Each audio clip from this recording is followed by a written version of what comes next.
दोस्तों नमस्कार। जनचौक के इस खास कार्यक्रम में आपका स्वागत है। एक बार फिर एक खास मसले को लेकर हम आए हैं और मसला बेहद गंभीर है। उत्तर प्रदेश में पिछले एक पखवाड़े में दो ऐसी घटनाएं घटी हैं जिससे हैवानियत की भी रूह कांप जाए, और दोनों घटनाओं को जो है पुलिस द्वारा अंजाम दिया गया है। ललितपुर में एक घटना घटी जिसमें कि एक एसएचओ ने 13 साल की नाबालिग बच्ची के साथ बलात्कार किया, और उसी तरह की एक घटना पूर्वांचल के चंदौली में जो है घटी है, जिसमें कि पुलिस दर्जनों की संख्या में पुलिस जो है पहुंची एक घर में, और उसमें एक 22 साल की लड़की की हत्या कर दी। ये दोनों घटनाएं यूपी में घटी हैं, और ऐसे समय में जबकि 70 साल का हमारा लोकतंत्र हो गया है, खाकी वर्दी का यह नया चेहरा है। जो काम अंग्रेज भी करने की हिम्मत नहीं कर सके इस देश के अंदर, उसको जो है यूपी की पुलिस और देश की पुलिस कर रही है। क्या इसीलिए आजादी हमने हासिल की थी? क्या इसीलिए कुर्बानियां लोगों ने दी थी?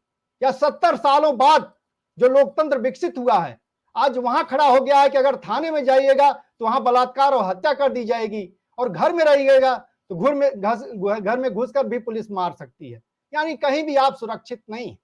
जिस पुलिस को सुरक्षा देने की जिम्मेदारी मिली थी, वही हत्या और बलात्कार में शामिल है।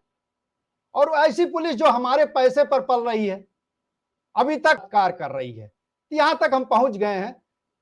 पिछले 5 साल के बाद जो नया मैंडेट मिला है योगी को, क्या ये यही मैंडेट है कि इसमें जो है पुलिस अब घरों में घुस करके लोगों की हत्याएं करेगी?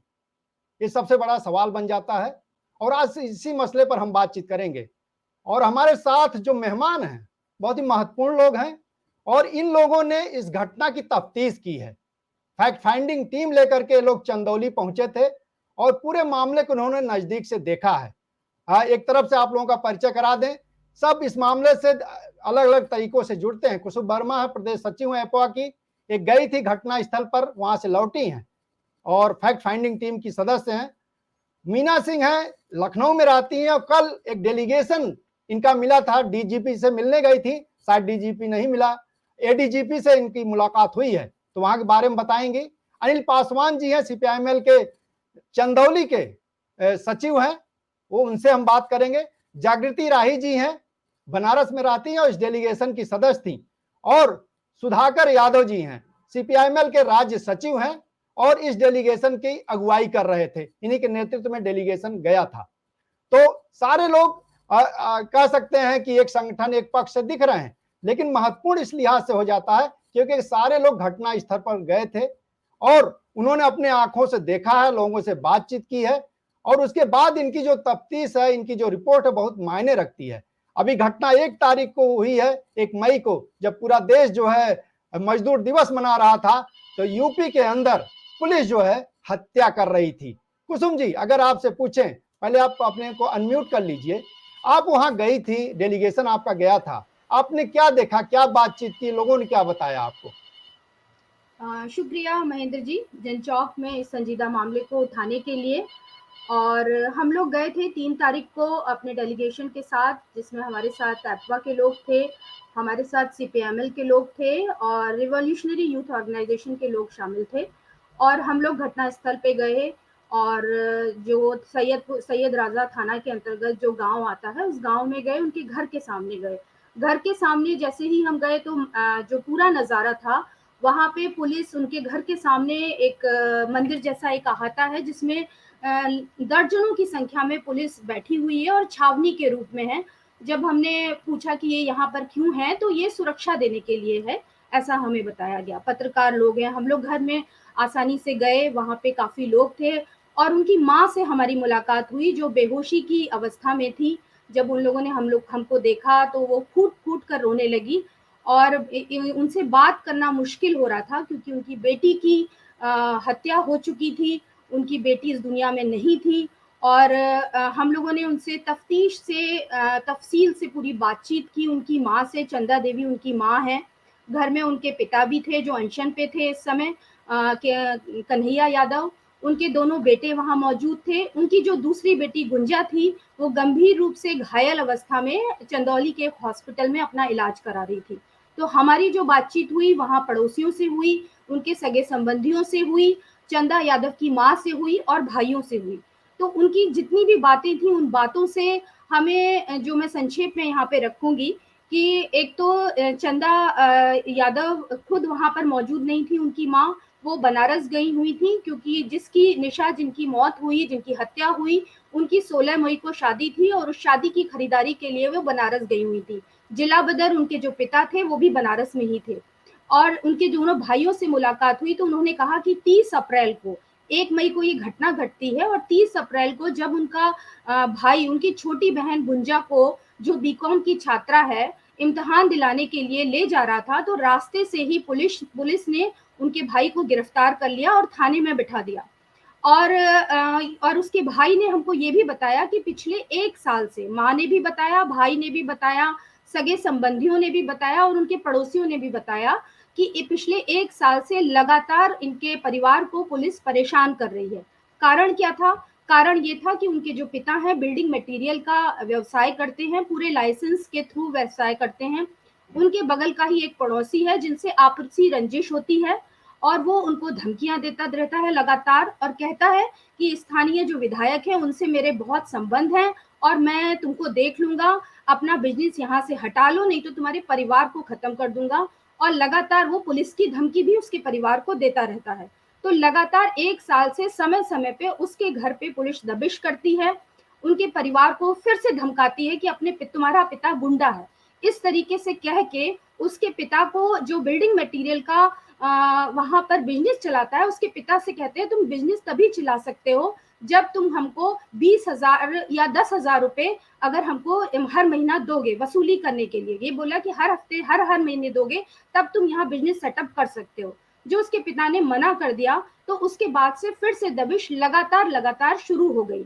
तो ये कहानियां यहाँ पर रुकती नहीं है। उनके परिवार, उनकी माँ, उनकी बेटियों को लगातार धमका के पुलिस लगातार परेशान कर रही थी। 30 अप्रैल के दिन जब उनको लगा कि 1 मई को ये घटना को अंजाम देना है, उनके भाई को फर्जी धाराओं में लगाकर गिरफ्तार कर लेती है।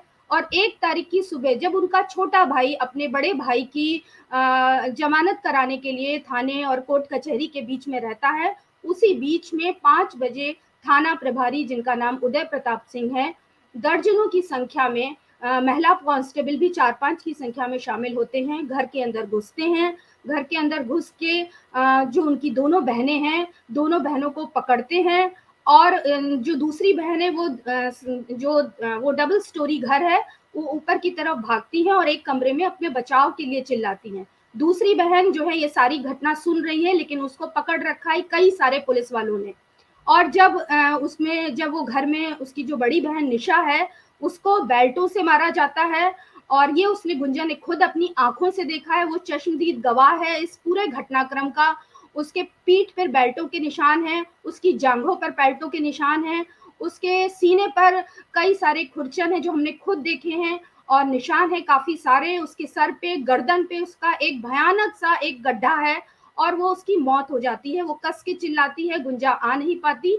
और उसके बाद वहां पर एक बक्सा होता है, बक्से में ताला बंद होता है, पुलिस उस बक्से को तोड़ती है, उसके अंदर एक साड़ी रखी होती है और उस साड़ी से उस गले में फंदा लगा के वहां उस कमरे में एक पंखा होता है, उससे वो टांग देती है, ये दिखाने के लिए कि लड़की ने आत्महत्या की हुई है। और उसके बाद पुलिस वहां से भाग जाती है, उस लड़की को जो बेहोश है कराह रही है। घटना के ठीक 1 घंटे बाद उसका भाई वहां पर पहुंचता है और जब वो उसमें पानी वगैरह डालता है तो उसको होश आता है। होश आने पर वो सारा वृतांत बताते हैं और उनको लगता है कि पुलिस उस कमरे में जाते हैं जहां उसकी बहन पंखे से झूल रही होती है। जैसे ही वो हाथ लगाते हैं लाश को, तुरंत लाश नीचे गिर जाती है, यानी वो ठीक से बंधी हुई भी नहीं होती है। तुरंत ये लोग, उनको लगता है कि शक लगता है कि पुलिस सारे सबूत मिटाने की कोशिश करेगी। वो अपने कैमरे से सारे जूम करके सारे फोटोग्राफ्स लेते हैं और 8-10 फोटोग्राफ्स खुद मेरे पास मौजूद हैं, जिसको मीडिया से लेकर तमाम जगह नहीं दिखाया जा रहा है। एक जो जन पक्षधर मीडिया है वही उसको दिखा रहा है, लेकिन जिस तरह की गोदी मीडिया है वो उन फोटोग्राफ्स को भी नहीं दिखा रहा है, छुपाने की कोशिश कर अभी रहा है। अभी कुसुम जी आपको यही हम रोकेंगे। हाँ, जागृति जी अनम्यूट करिए अपने आप को, अनम्यूट करिए जागृति जी, अनम्यूट करिए। जी हाँ जी बोलिए। जी। अभी जितनी बातें कुसुम जी कही हैं, क्योंकि आप भी जी डेलीगेशन में थी और बातचीत की होंगी महिलाओं से, उसमें जो जी चीजें कुछ और बची हैं और लग रहा है छूट रही हैं, आप उसको रखिए। आ, बाकी तो सारा जो डिटेल है, चूंकि फैक्ट फाइंडिंग टीम में कुसुम रही है तो उन्होंने रख ही दिया है। घटना को लेकर के मुझे जो कहना है वो ये कि जिस तरीके से ये पूरा मामले में इस तरह के चीजों को हैंडल किया है पुलिस ने, पुलिस जो अपनी तरफ से ये बयान दे रही है या वहाँ का जो जनप्रतिनिधि है वो भी ये कह रहा है, विधायक ये बीजेपी का, कि ये तो लड़की पहले भी घर से भागी थी। इस तरह का उसने एक प्राइवेट यूट्यूब चैनल पे बयान दिया है कि पहले भी घर से भागी थी और ये आत्महत्या है। तो मुझे उसको थोड़ा सा बहुत ऑब्जेक्शनेबल ये चीज कहनी है कि इस तरह का बयान एक जनप्रतिनिधि देता है और ये एक सेट पैटर्न बन गया है कि जहां भी लड़कियों के साथ इस तरह की बलात्कार की, हिंसा की घटनाएं हो रही हैं, इवन आत्महत्या ही दिखा करके उसको रफा दफा करने की अब कोशिशें होने लगी है। और किसी तरह का जो पुलिस का जांच का, विवेचना का प्रोसीजर है उसको बिल्कुल फॉलो नहीं किया जाता है, केस को कमजोर करने की तरफ जा करके।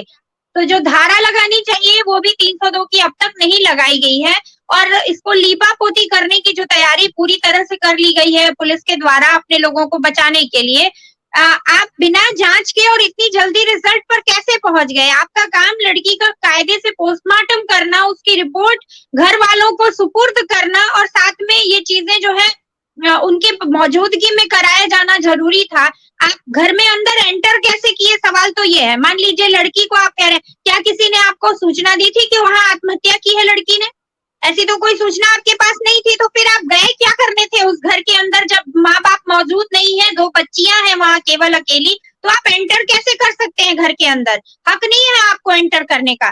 तो सवाल तो इस तरह के तमाम जांच के दायरे में जब लिया जाए तो खड़े हो सकते हैं। हम लोगों को मांग करनी चाहिए कि इसको जुडिशियल जांच इसकी होनी चाहिए, जज रिटायर्ड जज के तरफ से एक बननी चाहिए और इस तरह के जितने केसेस हैं, वो चाहे पुराने भी मामले हो, अभी कुछ दिन पहले की घटना है, 13 साल की एक बच्ची जाती है और थाने में उसके साथ रेप होता है, थाने के अंदर इस तरह से, और वो खुद रेप की शिकार होती है पहले से इस तरह का। तो ये घटनाएं जिस तरह से हो रही हैं, मैं अभी पिछले कुछ सालों पहले बनारस की एक पत्रकार का हवाला दे रही हूँ। 2-3 टीचरों की इसी तरह की हत्याएं हुई, जो लोग इन्वॉल्व थे उनको पूरी तरह बचा लिया गया, यही कह के कि ये तो आत्महत्या है। अभी पिछले दिनों एक पत्रकार थी, मुस्लिम पत्रकार लड़की, हम लोगों के साथ बहुत अच्छे संबंध थे, उसका भी यही मामला। तो ये एक पैटर्न है, इसको हम लोगों को रोकना होगा, ब्रेक करना होगा। बिल्कुल बिल्कुल, अभी इस पर हम फोकस करेंगे। अनिल जी, अपना जो अनम्यूट करिए आप, अनिल पासवान जी। जी, अभी चूंकि आप वहां रहते हैं, देखिए इको आ रही है, तो अभी बताया जा रहा है कि स्थानीय जो विधायक हैं इनका भी कोई हाथ है, उनका दबाव था पुलिस पर, और बिल्डिंग मटेरियल था इनका, जो मालिक है, और कोई एक प्रतिद्वंदी था, उसकी भी दुकान थी, उसके पीछे कोई आपस में एक राइवलरी थी अपने तरह की। ये क्या मसला है, ये किस तरह से जुड़ता है, जरा उसके बारे में बताइए अगर कुछ उस पर प्रकाश। नहीं देखिए, ये तो चंदौली में जो घटना कुल मिला के हम देखते हैं तो प्रदेश में योगी की जिस तरीके से, या यूं कहिए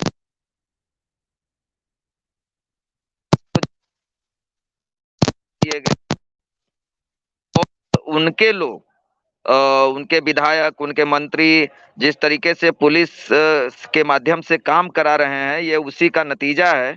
और ये सही बात है, क्योंकि हम लोगों को उनके लड़की के पिता ने बताया, उनके भाई ने बताया कि जब हम लोग ये बोल रहे थे कि हमारे पास सारे डॉक्यूमेंट हैं, हमारे पास लाइसेंस है, परमिशन है, हमारे पास जीएसटी है, सारे कागजात हैं, तो हमको क्यों परेशान किया जा रहा है? तो वहां बोला जाता था पुलिस के द्वारा कि तुम सुशील सिंह से कहवा दो, तुम्हें कोई परेशान नहीं करेगा। मतलब साफ है कि पूरे प्रदेश के अंदर जिस तरीके से योगी सरकार ने पुलिस को यह दिशा दिया हुआ है कि अपने विरोधियों को या फिर जो भी जनपक्षधर आवाज उठाने वाले लोग हैं उनको किस तरह से परेशान करना है और उनको तबाह बर्बाद कर देना है। इसका ही एक नतीजा है। और सबसे बड़ी बात, हम लोग बहुत दंग रहे, जिसको जागृति जी ने उठाया यहाँ पे हम लोग के साथ। मैंने देखा दललन टॉप पे इंटरव्यू दे रहे थे विधायक, और वो कह रहे हैं कि मैं कन्हैया को नहीं जानता, लेकिन कैलाश को मैं जानता हूँ। कैलाश कन्हैया के सामने उनका घर है और एक तरीके से आपस का एक प्रतिद्वंदिता चलती है, लेकिन वो भाजपा से सुशील सिंह से उनका संपर्क है। तो अब वो बोलते हैं कि मैं कन्हैया को नहीं जानता, लेकिन मुझे ये जानकारी है कि उनकी बेटी शायद एक बार भागी थी। तो सवाल ये उठता है कि आप कन्हैया को जानते नहीं, लेकिन अब उसकी बेटी भागी थी ये आप जानते हैं। तो ये कहीं ना कहीं ये दिखा रहा है कि पूरी तरीके से विधायक के इशारे पर पुलिस वहां काम कर रही थी। और उस गांव में आप समझें कि करीब 1100 वोट है और केवल 50 वोट भाजपा को मिला था। ये भी एक खुन्नस भाजपाई वहां निकालने की कोशिश कर रहे थे और एक आधार बन गया था। और अभी मैं आपको बताऊं, कल हम लोगों को पता चला कि जो इनके ऊपर ये गुंडा एक्ट है, ये है ही नहीं। उनका कन्हैया एक और हैं जिनके पिता का कुछ और नाम है। अभी कल पता चला कि वो सारी कार्रवाई उनके लिए हो रही थी, लेकिन विधायक के इशारे पर सैदराजा थाने की पुलिस इन कन्हैया को परेशान कर रही थी, इसलिए कि इनको तबाह व बर्बाद कर देना है, इसलिए कि सामने वाले की दुकान चलनी चाहिए और जो भाजपा से जिसका संपर्क है। तो कुल मिला के पुलिस को गाइडेंस है कि ऐसे करना है, और स्थानीय स्तर पे भी एमएलए वगैरह इस तरह से करा रहे हैं। और इस घटना में सीधे सीधे इसलिए हम लोगों ने मांग उठाया है कि इस घटना में स्थानीय विधायक के संलिप्तता की जांच कराई जाए, जिस पर हम लोगों ने कल अभी धरना दिया था। आगे भी हम आंदोलन में रहेंगे। तो इससे स्पष्ट है, और लोगों पूरे इलाके में इस बात की चर्चा है, केवल वो परिवार, केवल हम नहीं कह रहे, पूरे इलाके में इस बात की चर्चा है। लोग कह रहे हैं कि ये सारी घटनाएं सुशील सिंह जो स्थानीय विधायक हैं भाजपा के, उनके इशारे पे हो रही हैं। अच्छा, आपके पास आते हैं, फिर आएंगे। ये सुधाकर जी अनम्यूट करिए अपने आप को।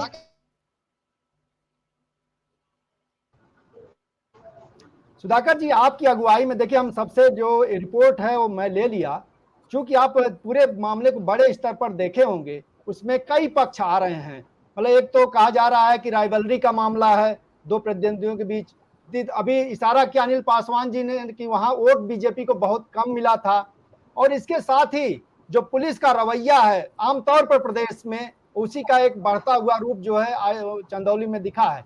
तो पूरे इस मामले को आप किस रूप में देखते हैं, और नजदीक से चूंकि आपने देखा है, तो किस रूप में आप इसको पेश करना चाहेंगे? हम देख रहे हैं कि उत्तर प्रदेश में योगी को दोबारा सत्ता में लौटने के बाद बहुत तेजी से आपराधिक घटनाओं में वृद्धि हुई है, और समाज का जो भी कमजोर और पिछड़ा हिस्सा है योगी के निशाने पे है।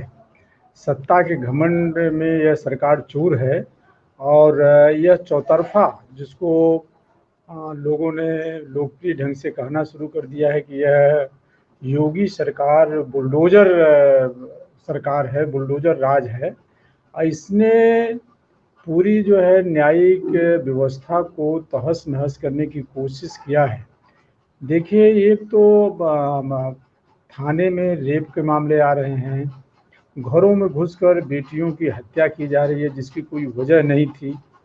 और जो बात फैक्ट्स में आई है कि कन्हैया यादव के ऊपर इस ढंग की न गुंडा एक्ट की कार्रवाई थी, न और कोई मामला था, उसी नाम का कोई आदमी था। ऐसा नहीं है कि पुलिस प्रशासन इस बात को अनजान में किया है। पूरे सचेत ढंग से जो राजनीतिक असहमत के लोग हैं, विरोधी लोग हैं, उनको टारगेट करके उनको परेशान करना, उनके व्यवसाय को नष्ट करना, यह पूरा है।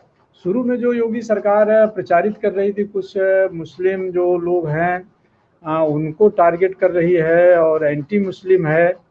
अब धीरे धीरे यह बात खुल के सामने आ रही है, ज़्यादा स्पष्ट हो रही है कि यह केवल एंटी मुस्लिम नहीं है, बल्कि यह समाज के जो भी कमजोर हिस्से हैं उनको टारगेट कर रही है। इसलिए हमने देखा सोनभद्र में बड़े पैमाने पर लोगों को अब घर गिराया जा रहा है, मिर्जापुर में घर गिराया जा रहा है, अभी चंदौली के नौगढ़ में जो है नोटिस मिली हुई है और उनसे बाकायदे वसूली की जा रही है। अभी भदोही में गया था, वहां पर टारगेट गरीबों को किया जा रहा है। जो गरीब बस्तियां हैं, जो 40-40 साल 50-50 साल से सैकड़ों साल से रह रहे हैं, उनके घरों को नोटिस, एक एक घर पर मैंने देखा नोटिस चिपका दी गई।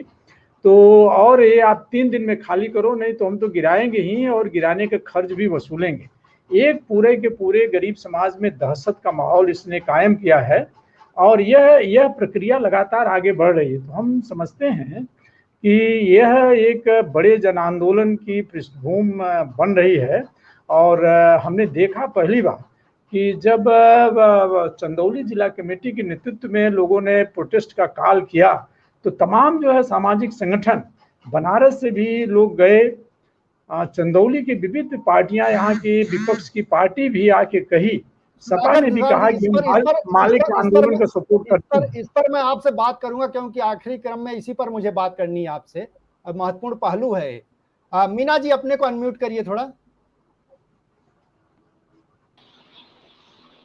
मीना जी, आप इस मसले पर आप लोगों का एक डेलीगेशन जो कई संगठनों का जो प्रतिनिधिमंडल था कल डीजीपी से मिलने गया था और शायद डीजीपी से मुलाकात नहीं हुई, डीजीपी से आप मिले, क्या आप लोगों ने क्या कहा और उनका क्या कहना था? क्योंकि मामला सीधे पुलिस से जुड़ता है, खाकी वर्दी से जुड़ता है और उनके मुखिया से आपकी बात हुई है, तो वो आप बताइए प्लीज। कल कई महिला संगठन के लोग, हम लोग ललितपुर और चंदौली वाली घटना को खास तौर से, और एक बड़ी घटना जो आगरा में हुई थी शादी को लेकर के और उस लड़के का घर जला दिया गया, उस संदर्भ में हम लोग गए। तो एक तो यह है कि इतना आउट उसमें लखनऊ के बना दिया गया है पुलिस हेडक्वार्टर कि जाने के बाद ये लग रहा था कि प्रदेश के और जिलों से लोग आते होंगे तो शायद ही वहां तक पहुंच पाएंगे, यानी पहुंच के बाहर कर दिया गया है। दूसरा, मिलने की जो प्रक्रिया है वो भी इतनी जटिल बना दी गई है कि गांव का जो ग्रामीण है वो तो उस प्रक्रिया में उसका सुबह से शाम हो जाएगा, वो नहीं ही पहुंच पाएगा। बहुत मुश्किल से हम लोगों को भी मिलने का हुआ, जिसमें डीजीपी ने तो मिलने से इनकार कर दिया। हम लोगों का जो ज्ञापन था वो पहले उनके यहाँ गया, फिर ऑफिस में बात हुई उनके, और फिर करके आया कि नहीं साहब नहीं मिल पाएंगे। फिर हम लोगों ने परसों किया तो फिर एडीजीपी से मिलवाया गया, तो उनका भी रुख कोई बहुत अच्छा नहीं था और सुन लिया ठीक है करेंगे इस टाइप का। तो लेकिन जो अधिकारी हैं वो भी एक पहुंच के बाहर हो गए हैं और कहीं ना कहीं ये जो सत्ता संरक्षण की बात ही उभर के वहां से आ रही हो, चाहे पुलिस के द्वारा ललितपुर की घटना को अंजाम दिया गया हो या चाहे और घटनाएं हो रही हैं, वो उससे अनजान नहीं है, अनजान बनने की कोशिश की जा रही थी। और पूरे उनके बातचीत से कहीं से ये आश्वासन तो नहीं मिला कि नहीं आने वाले समय पे इसमें वो लगाम लगाएंगे या ये माना जाए कि ये अंतिम घटना थी। तो रुख तो पुलिस का खराब ही है और हम कह सकते हैं कि उसी की परिणति के रूप में हम लोग चंदौली और ललितपुर को देख सकते हैं। और इवन आगरा में भी पड़ोसों के लोगों ने लगातार फोन किया उनको, लेकिन पुलिस नहीं आई जब तक कि वो घर जल नहीं गया। तो इसी उसमें देखा जाना चाहिए, मतलब इस सरकार में सत्ता संरक्षण का जो लेवल है और पुलिस स्टेट योगी जी बना रहे हैं उत्तर प्रदेश को, पुलिस के ही राज में रहना है और पुलिस का जो मन है वो कर रही है। और उसके ऊपर के अधिकारी भी जब महिला संगठनों से मिलने के लिए तैयार नहीं है तो पीड़ित से क्या मिलेंगे, ये समझा जा सकता है। बिल्कुल। अब इसी में देखिए मैं 2 मुद्दों पर बात करूंगा और संक्षेप में उस पर जानना भी चाहूंगा। एक तो ये है कि कहा जा रहा है कि जो कम से कम बीजेपी और आरएसएस के रेजिम में जो माइनॉरिटी है, मतलब अल्पसंख्यक है, उसमें खास करके मुस्लिम, दलित हैं और महिलाएं, 3 हिस्से हैं जो सबसे ज्यादा जो हमले के शिकार हो रहे हैं। और इनको इतना डरा दिया जाए कि ये चुप हो जाएं। और कहीं कहीं सबके अपने अपने कारण है, अपने अपने तरीके से। एक ब्राह्मणिकल सिस्टम में दलित सबसे नीचे आते हैं, उनको फिर पुरानी स्थिति में ले जाना है। मुस्लिमों के खिलाफ अभियान संचालित तो केंद्रीकरण है ही है, और महिलाओं को उनको घरों में रहना चाहिए। भागवत जी कहते हैं पतियों की सेवा करनी चाहिए, और अगर कोई पत्नी ठीक से सेवा नहीं कर रही है तो पति को उसको छोड़ने का भी अधिकार मिल जाता है, यहाँ तक महिलाओं को ले जाके खड़ा कर देना है। ये 3 जो सबसे कमजोर तबके हैं वो इस समय निशाने पर हैं। क्या माना जाए, उसी को आगे बढ़ाने के लिए इस तरह की पुलिस को एक छूट दी गई है, और जिसका कि पहले कम से कम पुलिस अपनी जिम्मेदारी मानती थी और कहती थी हम आइंदा इसको ठीक कर लेंगे। इस तरह कोई आश्वासन खाकी वर्दी की तरफ से ना तो उसके निचले स्तर पे, ना तो डीजीपी या बड़े स्तर पर कहीं दिख रहा। क्या माना जाए कि इस तरह का कोई एक एंगल काम कर रहा है? पहले महिलाएं तीनों बोल लें, कुसुम जी आप संक्षेप में, फिर हम आगे आएंगे। बिल्कुल इसको माना जाना चाहिए। क्या कुसुम जी रख रही हैं? तो ये माना जाना चाहिए, और जो सरकार है चाहे दिल्ली की है या उत्तर प्रदेश की है, बेसिक चीज होती है विचारधारा। तो आरएसएस और बीजेपी के जो विचारधारा है वो महिला विरोधी तो है ही, प्रतीकात्मक है। और जो जिन घटनाओं पे अभी हम चर्चा कर रहे हैं, इस घटनाओं को भी हम लोग देखें या इससे पहले की एक जो चर्चित घटना है हाथरस की देखा जाए, तो उस घटना में भी उस लड़की का सबसे पहले चरित्र हनन बीजेपी के नेताओं के द्वारा किया गया था। ललितपुर की जो घटना है उसमें भी वो लड़की के बारे में पुलिस के खिलाफ जो एफआईआर होनी चाहिए वो तो उस लेवल पे नहीं है, लेकिन उस लड़की का भी चरित्र हनन शुरू कर दिया गया है पुलिस के द्वारा। उस लड़की के बारे में कहा जा रहा है कि 2016 में भी उसने एक इसी तरह की रिपोर्ट की थी थाने में। समझा जा सकता है कि जो लड़की आज 13 साल की है, 2016 में वो 6-7 साल की बच्ची रही होगी, और 6 साल की बच्ची 7 साल की बच्ची थाने में जाने की हिम्मत की होगी। तो ये तो असंभव सी बात लग रही है। लेकिन चरित्र हनन और उसी तरीके से अभी चंदौली के बारे में भी जो हमारे साथी लोग बोल रहे हैं कि वो लड़की भाग गई थी, माने विधायक जी को ये नहीं पता है कि कन्हैया कौन है, लेकिन विधायक जी को इस बात की जानकारी है कि निशा जो 22 साल की लड़की है वो पहले भाग चुकी है। तो चरित्र हनन करना और जो इनकी सोच है, जो पितृसत्तात्मक सोच है, जो सामंतवादी सोच है, इसी को बढ़ावा आरएसएस और बीजेपी के द्वारा दिया जा रहा है, और कहीं ना कहीं योगी की सरकार इसकी एक तरह से संरक्षण देने का काम भी कर रही है, और उसी की परिणति है ये घटनाएं। जागृति जी, इस पर आपका क्या कहना है जो हमने सवाल किया है? जी बिल्कुल सहमत हूँ इस बात से कि ये सोच ही है जो आज ये इस स्टेट को पुलिस स्टेट में बदल रही है, और पुलिस भी वो जो पूरी तरह जाति देखकर धर्म देखकर काम कर रही है। पुलिस का सिस्टम भी पूरा का पूरा किस तरह से, पुलिस छोड़िए अब तो ये सेना तक में इन्होंने ये विभेद जो है घुसा दिया है। तो ये जो समाज के अंदर जो एक तरह से रूढ़ियां थी, जो कुरीतियां थी, जो जड़ताएं थी, जो व्यवस्थाएं एकदम सड़ गल गई थी, उनको इन्होंने फिर से पनपाना शुरू कर दिया और इतनी दूरी पैदा कर दी है। मैंने तो कल भी कहा था वहां पे कि टारगेटेड, मैंने 5 साल अभी जुलाई तक मैं जुडिशरी में ही बैठी हुई थी, मैंने देखा कि सबसे ज्यादा खास करके यूपी के कंटेक्स्ट में बात करूं तो मैं बनारस में देख रही थी कि कोई ऐसा खाता पीता गांव का यादव परिवार नहीं होगा जिसके बच्चों के ऊपर केस न किया गया हो। बच्चों को आप जैसे ही उठाकर किसी केस में फंसा दीजिए, जेल में ले आइए, तो माँ बाप तो सर के बल खड़े हो जाते हैं। उनकी आप जमीन लिखवा लीजिए, उनका धंधा बंद करवा दीजिए, उनसे कितना भी पैसा ले लीजिए, क्योंकि माँ बाप बच्चों के नाम पे कमजोर पड़ जाते हैं। तो ये इस कदर दमन इस नाम पे हो रहा है, मैंने खुद देखा, तो मैं जानती हूँ कि ये लोग इसी मॉडल पे काम कर रहे हैं। उस परिवार के साथ जो हुआ, इसी कहानियां आपको हर गांव में मिल जाएगी। निशा की परिणति, वो लड़ते हुए शहीद हो गई एक तरह से, इसलिए हम लोग जान गए इस बात को। लेकिन इस तरह के केसेस आप ग्रास रूट पे देखेंगे तो आपको हर दूसरे तीसरे गांव में जहां भी होगा वहां इस तरह के मामले मिल जाएंगे, जहां जानबूझकर मुकदमों में पुलिस का इस्तेमाल करके फंसाया गया है लोगों को, और केवल उनको टॉर्चर करने के लिए। इस इतने बड़े पैमाने पे यही तरीका है मतलब सत्ता का काम करने का।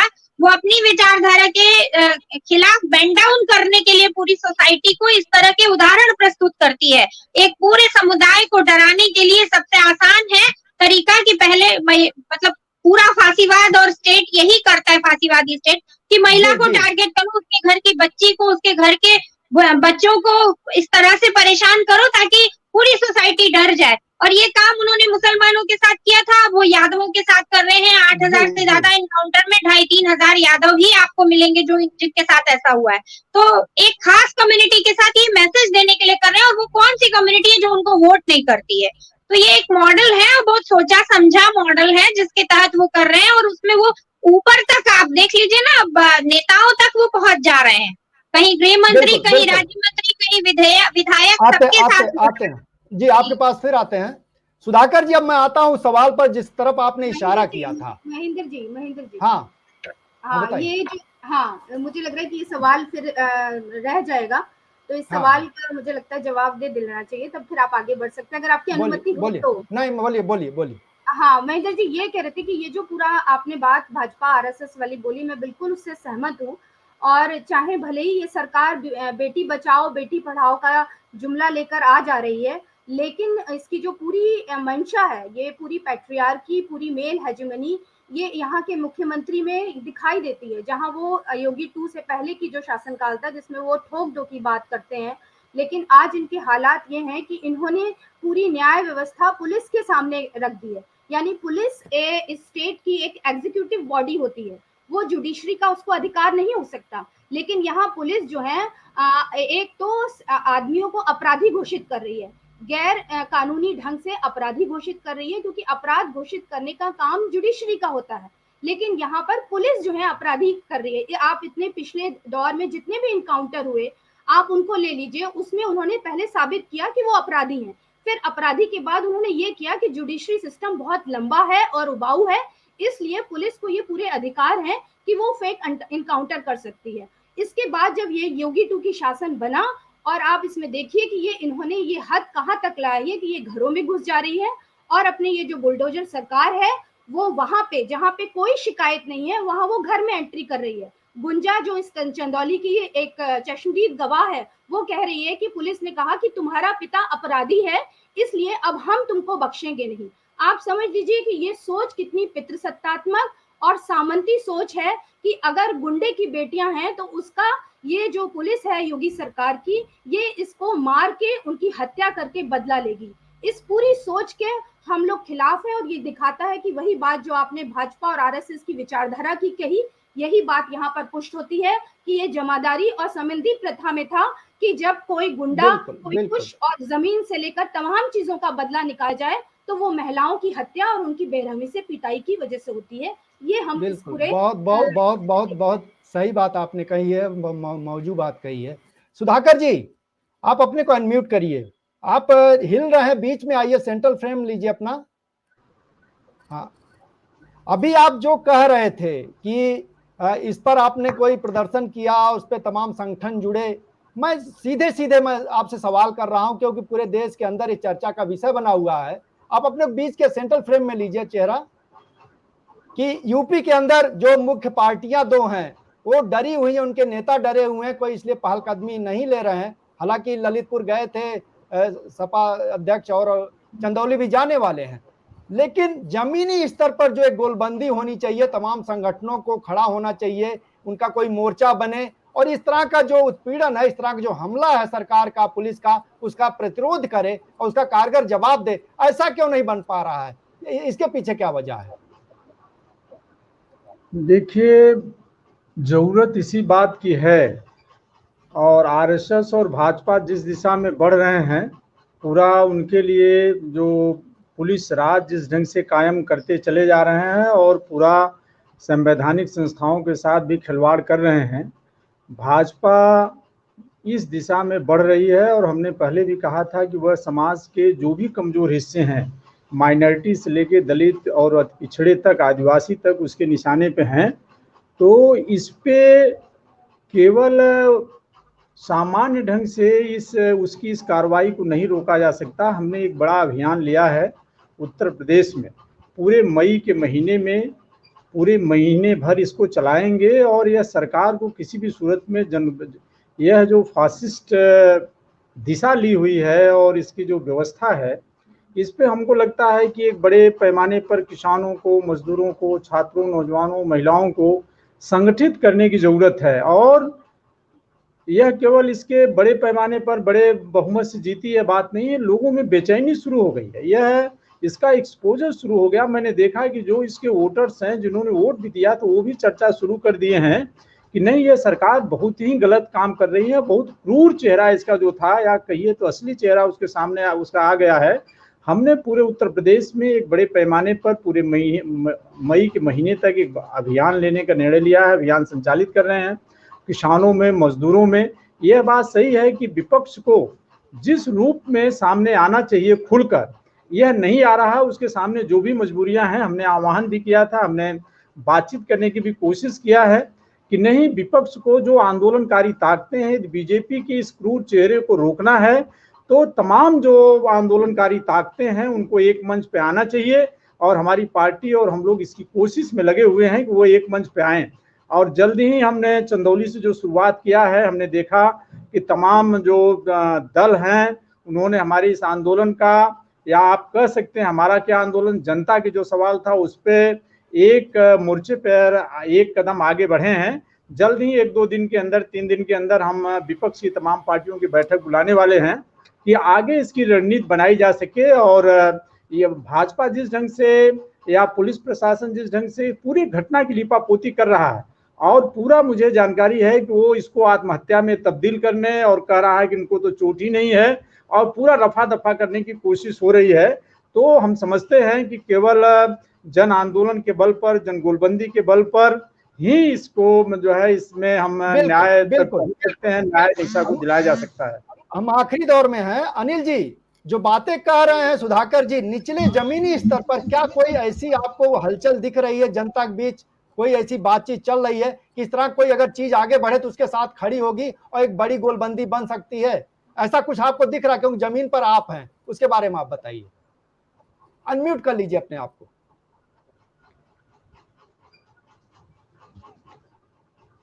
हाँ बिल्कुल, मैं जो कह रहा था कि जैसे कल हम लोगों ने तो ऐसे एक की घटना थी और 2 को ही हम लोगों ने वो घटनास्थल का दौरा किया था, लेकिन 2 को ही जब हमने कॉल दिया कि 6 तारीख को हम लोग घेरेंगे, तो एक आम तौर पे जब इसको सोशल मीडिया पे हम लोगों ने प्रचारित करना शुरू किया तो जनरल तौर पे लोगों ने इसका समर्थन देना शुरू किया, और इससे ये हम लोगों को लग रहा था कि आम जनता के अंदर एक माहौल बन रहा है, एक छटपटाहट है कि इसके खिलाफ कैसे लड़ा जाए।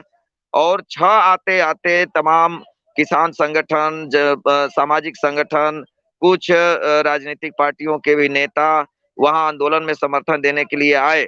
अभी आज मेरी बात उन जो वहां उपस्थित थे उनमें से कुछ पार्टी के लोगों से, जिला अध्यक्ष लोगों से हुई है। मैंने उनके सामने एक बात रखी कि क्या ऐसा संभव है कि इस सवाल पर और हम लोग चंदौली से शुरू किया जाए कि एक गोलबंदी किया जाए, जनता की एकता का नेतृत्व किया जाए। तो लोगों ने कहा एकदम आप डेट दीजिए, हम लोग बैठने के लिए तैयार हैं। तो एक और कल हम लोगों ने इस बात की घोषणा भी की कि मुझे लगता है कि जनता की छटपटाहट है, जनता आंदोलन चाहती है और इसका हमको नेतृत्व करना चाहिए एकताबद्ध होके।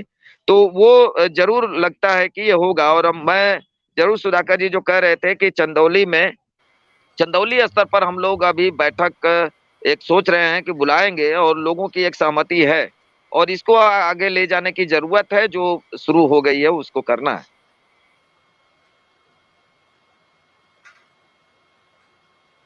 महेंद्र जी, आपकी आवाज नहीं आ रही।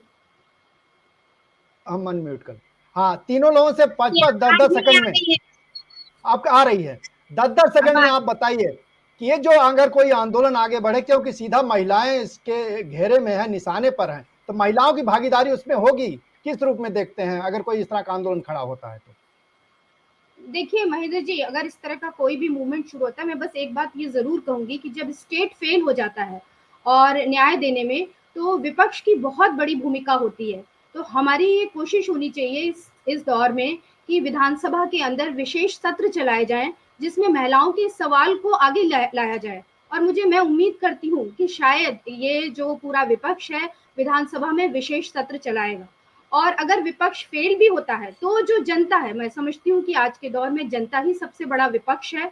और वो जब भी महिलाओं के बीच में हम जाते हैं तो महिलाएं इस महिलाओं के सवाल पे बहुत आक्रोशित होती हैं और उनकी पूरी मंशा रहती है कि वो महिलाओं के लिए आगे आए।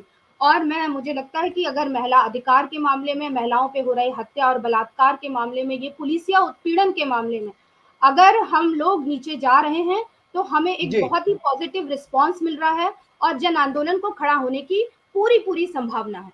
जी मीना जी, आप अनम्यूट कर लीजिए अपना।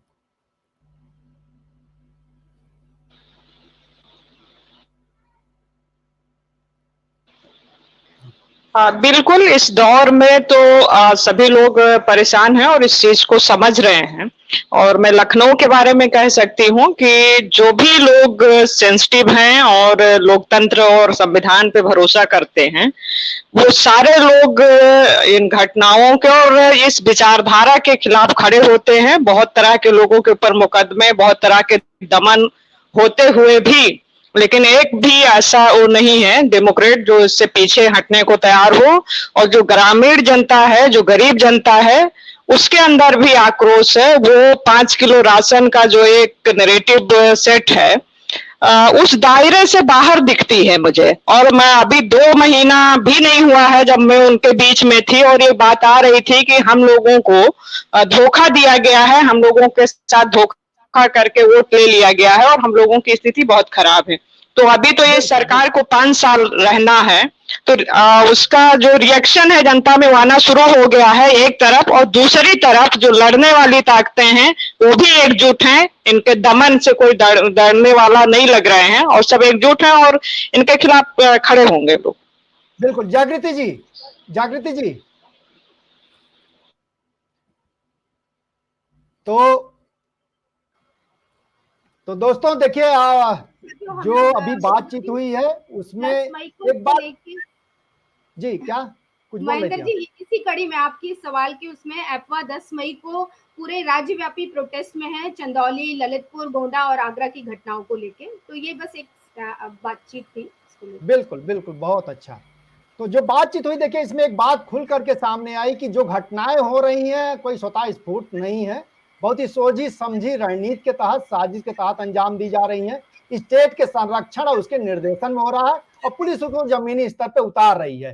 तो अब स्टेट से कोई आशा नहीं की जा सकती, सरकार से कोई आशा नहीं की जा सकती। और उसी तरह से विपक्ष अपने तरीके से अगर निष्क्रिय है तो जनता की जिम्मेदारी बन जाती है कोई सड़क पे आए और इसका प्रतिरोध करे। अच्छी बात यह है कि मीना जी कह रही हैं और कुसुम जी भी कह रही हैं कि जनता तैयार है और उसको लग रहा है कि अब सड़क पे उतर के ही इसका मुकाबला किया जा सकता है। और जो भ्रम था कुछ पिछले दिनों का टूट रहा है, उससे अच्छी बात हो जाती है। हम लोग को उम्मीद करते हैं कि ये जो चंदौली और ललितपुर की घटना हुई है, इसके खिलाफ एक बड़ी गोलबंदी उत्तर प्रदेश में होगी। और अगर सरकार नहीं रोकती है इसको तो वो सरकार के खिलाफ पलटने तक जाए, इस तरह की उम्मीद जरूर की जानी चाहिए। लिहाजा इसी उसके भरोसे के साथ इस कार्यक्रम को हम समाप्त करेंगे। आप लोग आए, अपना कीमती समय दिए, इसके लिए बहुत बहुत धन्यवाद। जनचौक की तरफ से आप सभी का। आगे फिर कोई कार्यक्रम होगा आपको आमंत्रित करेंगे। धन्यवाद, नमस्कार। शुक्रिया।